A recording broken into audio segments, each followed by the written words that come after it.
dedikasyon at patuloy na pagpapabuti ng ating kaalaman at pamamaraan. Ang sipag ay isang mahalagang puhunan sa breeding. Kailangang araw-araw nating suriin ang kondisyon ng ating mga alaga, tiyaking malinis ang kanilang kapaligiran, at bigyan sila ng tamang nutrisyon. Ang pagsisikap na ibinibigay natin ngayon ay magbibigay ng mas magandang kalidad ng mga sisiw at mas malakas na mga inahin sa hinaharap. Ang tiyaga naman ang magdadala sa atin sa tagumpay. Hindi lahat ng pagsubok ay madaling malalampasan. May mga panahong mahina ang pag-itlog ng inahin. May mga sisiw na hindi lumalakas. O may mga sakit na maaaring makaapekto sa ating manukan.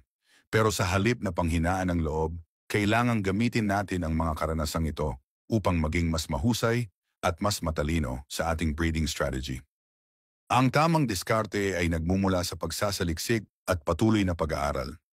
Ang pagpili ng tamang lahi, pagbibigay ng balanseng pagkain, at pagsunod sa tamang breeding cycle ay ilan lamang sa mga mahahalagang hakbang upang mapanatili ang kalidad ng ating mga manok.